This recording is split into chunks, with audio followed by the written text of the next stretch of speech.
Seja bem-vindo ao nosso curso de Teologia. Meu nome é Lucas Roberto e hoje nós iniciaremos a nossa matéria de Eclesiologia, a qual abordará sobre os atributos e características da Igreja de Cristo.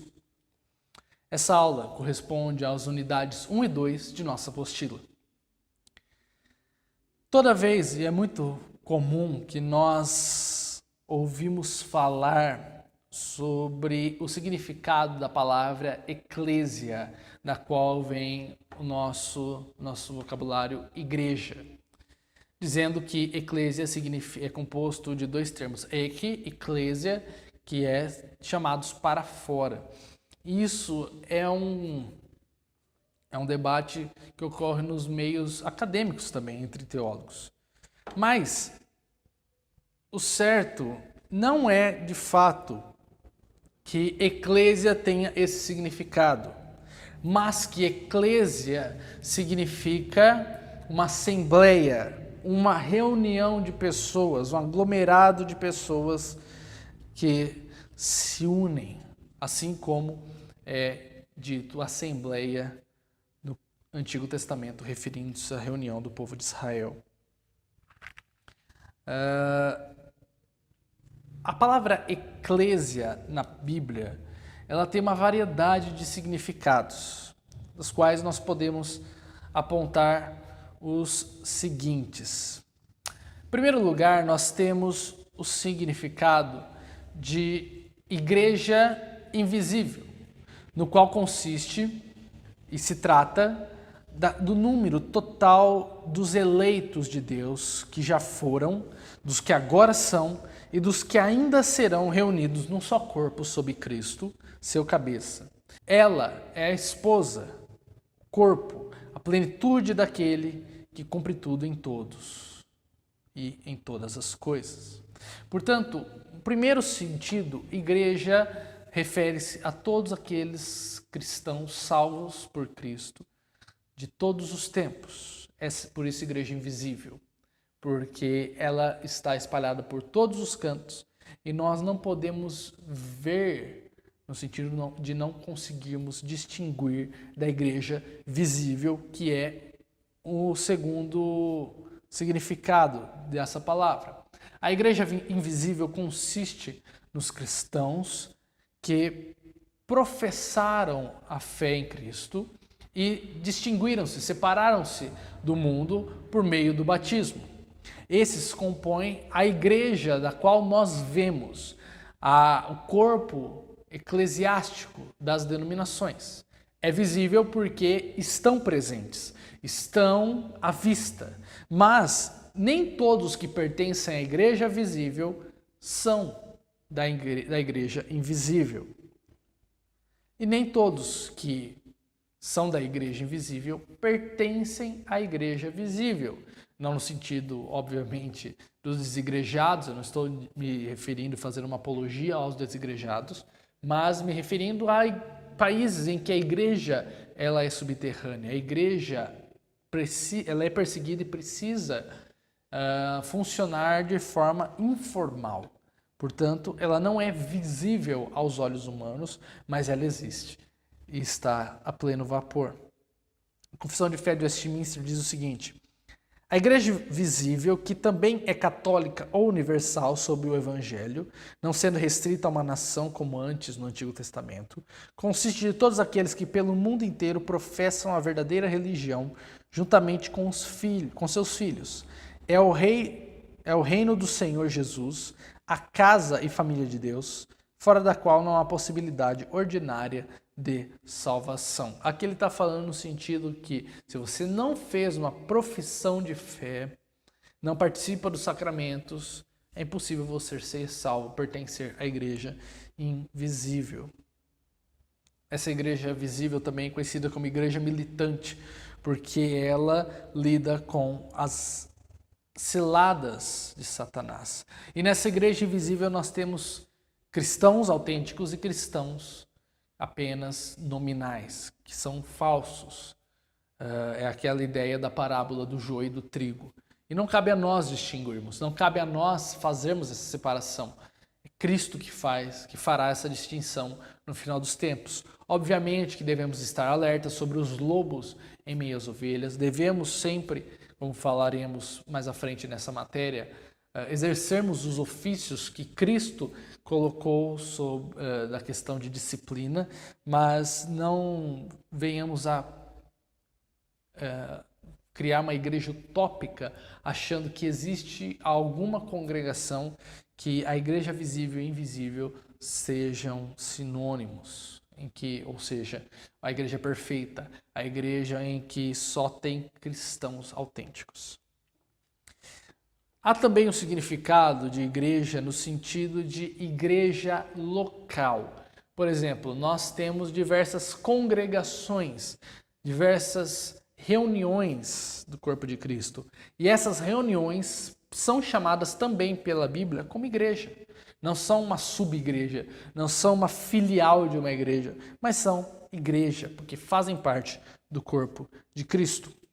Em quarto lugar, temos o termo também igreja, significando as congregações locais, no sentido, a nível seja de cidade ou de estado, por exemplo, ou até de país, a igreja do Brasil, a igreja do estado de São Paulo, a igreja dos Lençóis Paulista, me referindo à localidade em que vivo. Mas a gente vê isso, por exemplo, em Atos ou nas cartas paulinas, a qual é referido à igreja de Jerusalém, à igreja de Roma, à igreja de Corinto, à igreja de Éfeso.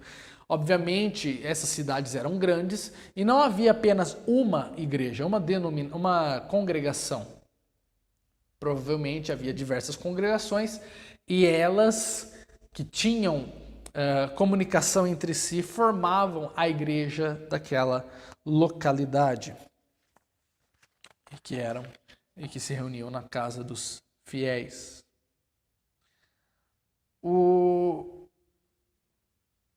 Essa unidade que nós temos também é refletida nessa questão de conectividade, algo que temos perdido muito, infelizmente.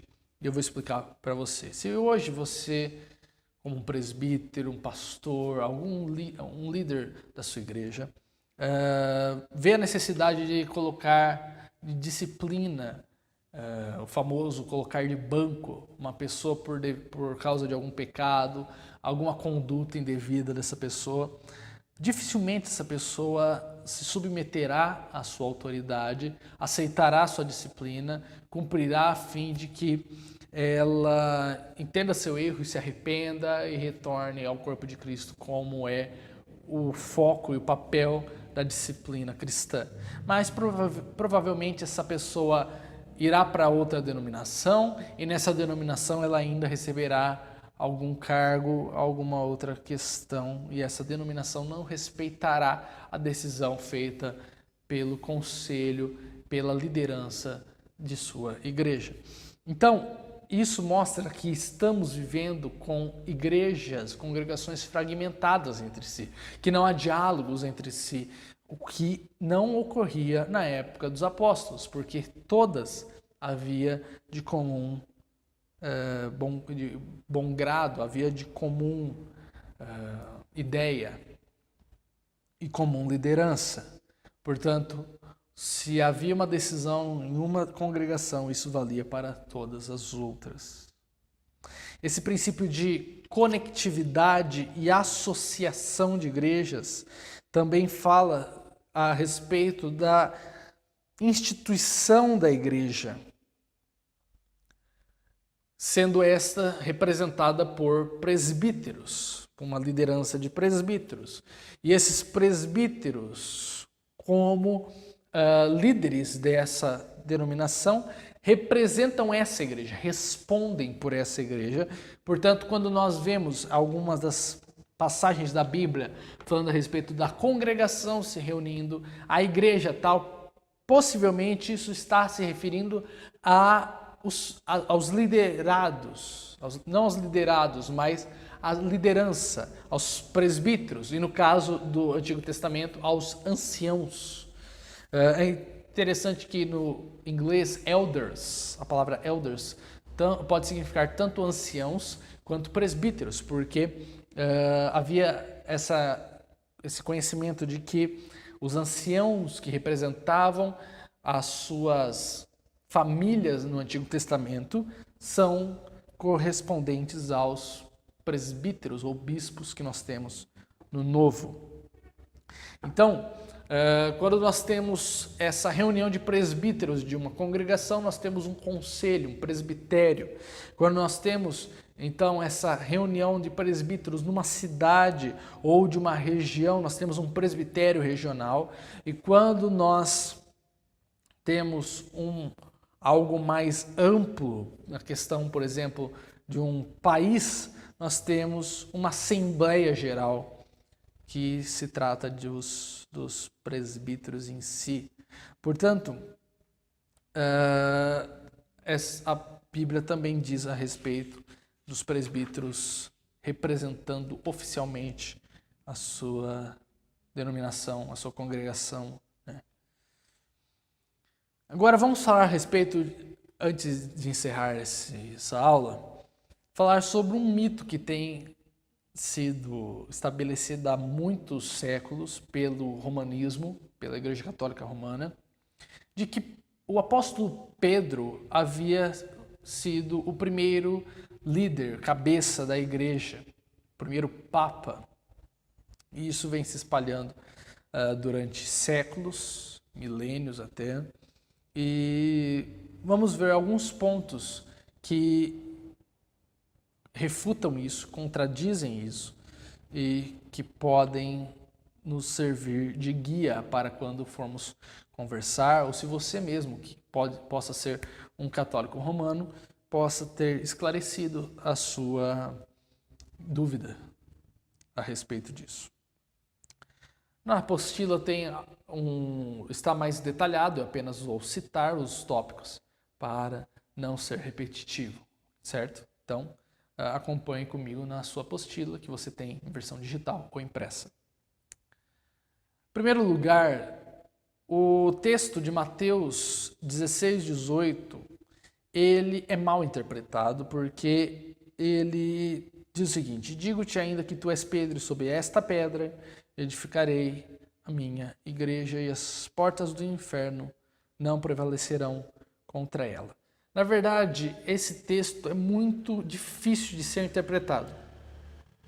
Há uma gama de teorias sobre qual pedra é a referida por Cristo.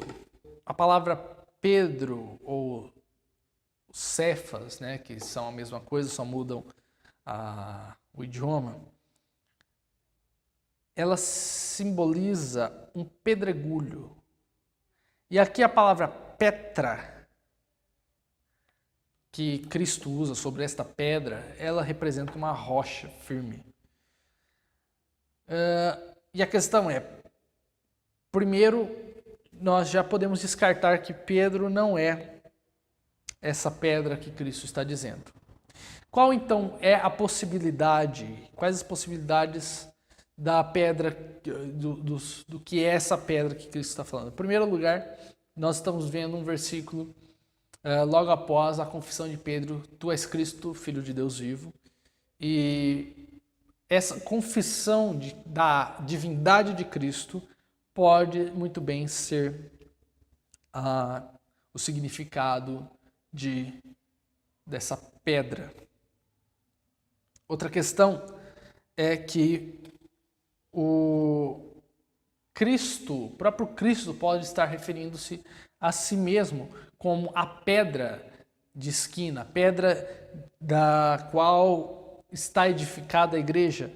Por quê? Porque o próprio apóstolo Pedro, na sua primeira carta, no capítulo 2, versos 4 a 8, diz o seguinte: e se chegando-vos para ele, falando de Cristo, pedra viva, reprovada na verdade pelos homens, mas para com Deus eleita e preciosa, vós também, como pedras vivas, sois edificados casa espiritual e sacerdócio santo, para oferecer sacrifícios espirituais agradáveis a Deus por Cristo Jesus. Por isso, também na Escritura se contém: eis que põe em Sião a pedra principal da esquina, eleita e preciosa, e quem nela crer não será confundido.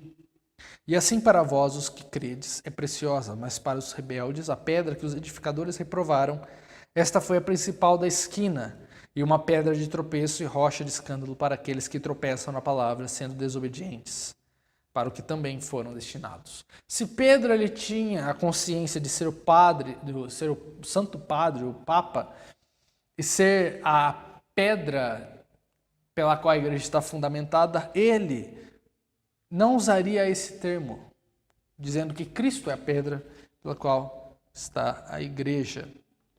Ele vai repetir isso em Atos 4, 10 e 12, no seu discurso em Jerusalém, falando que Cristo é a pedra.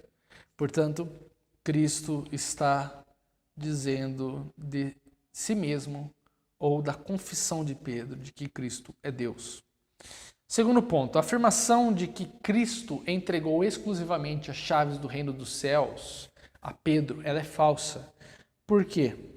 Porque, em primeiro lugar, a simbologia da entrega das chaves dos céus refere-se à questão da disciplina, de você fechar a alguém a porta da salvação ou dar a alguém, mediante o evangelho, a salvação.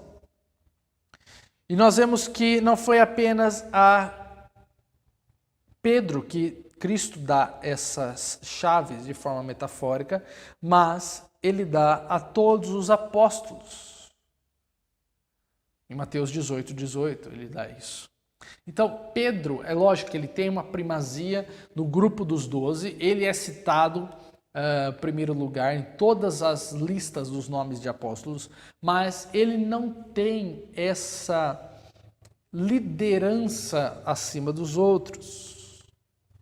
Terceiro ponto é a questão da vulnerabilidade da pessoa de Pedro para ser a pedra fundamental da igreja. Pedro, durante toda a sua vida, ele foi contraditório. Ele falou na véspera da morte de Cristo que ele iria com Jesus até a morte. E em menos de 12 horas estava negando 3 vezes. Ainda depois, quando ele já era apóstolo, e no meio havia uma contenda na igreja em que os cristãos judeus menosprezavam os gentios, porque os gentios não seguiam as leis de Moisés, no sentido dos rituais que haviam sido cumpridos em Cristo. Então Pedro, ele ficava com os gentios, falava e se comportava como gentios, mas quando os judeus vinham, ele agia como um judeu e negligenciava e rejeitava os gentios. E a ponto que o próprio apóstolo Paulo precisou corrigi-lo dessa atitude mesquinha, essa atitude contraditória dele.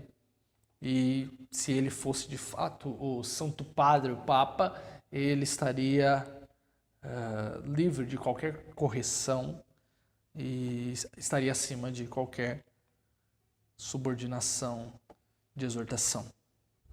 Além de outras questões do caráter volátil de Pedro, ele era uma pessoa 880, ele era uma pessoa que variava muito nos seus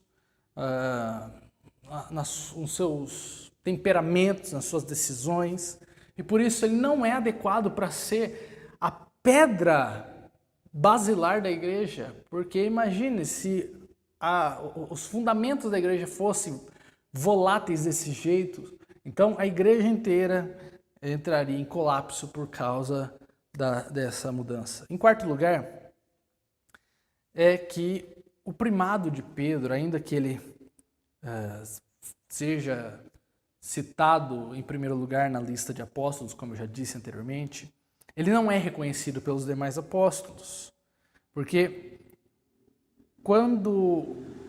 exemplos nós temos, por exemplo, Atos 1, quando era necessário eleger um apóstolo novo no lugar de Judas, Pedro, ele não nomeia diretamente, mas há votação unânime. Também, o Pedro, ele é enviado por alguma igreja, ele obedece ordens. Pedro, em Atos 15, ele não dirige o primeiro concílio da igreja em Jerusalém, pelo contrário, foi Tiago e não Pedro. Como eu já tinha dito também, Paulo, ele exorta Pedro na questão do seu comportamento dúbio. E quem é considerado o apóstolo dos gentios, ainda que Pedro houvesse pregado primeiramente para os gentios, foi Paulo e não Pedro.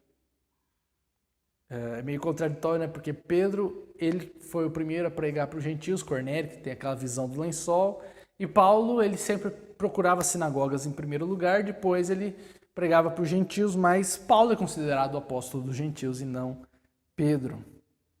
E nós vemos durante todo o Novo Testamento esse tratamento de igual para igual entre os apóstolos e Pedro.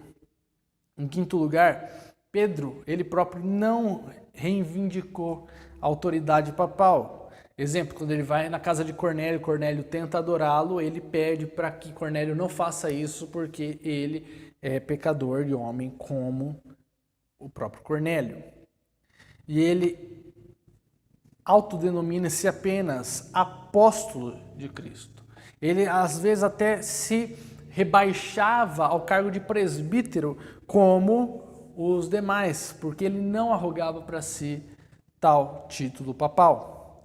Em sexto lugar, também nós temos esse vácuo histórico, porque nós vemos a carta de Paulo aos Romanos, e Paulo ele vai descrever desde o zero o evangelho para eles, e ele não faz nenhuma menção a Pedro nessa carta. E segundo a historiografia romana, era já para Pedro estar pastoreando em Roma, mas não temos relatos disso, não há relatos, não há nenhuma menção a Pedro na carta de Paulo aos Romanos. Isso seria algo muito deselegante, antiético da parte de Paulo, primeiro, refazer o trabalho que Pedro já estava fazendo de evangelizar e não mencionar o suposto Papa e o líder da Igreja de Roma. Provavelmente a Igreja de Roma ela foi estabelecida e fundada por aqueles que estavam entre as pessoas de Pentecostes e retornaram a Roma levando o Evangelho de Cristo. Por isso que Paulo viu essa necessidade de tratar assuntos basilares, porque ele não sabia qual o grau de conhecimento do Evangelho daquelas pessoas. Bom, essa aula foi apenas introdutória para nós estabelecermos o significado da palavra igreja e a questão de Pedro em relação à sua primazia como Papa, supostamente. Nas próximas aulas nós falaremos sobre os atributos da igreja e qual o melhor governo que Deus instituiu nas Escrituras para que a igreja tenha. Então, até a próxima. Fiquem todos com Deus. Tchau.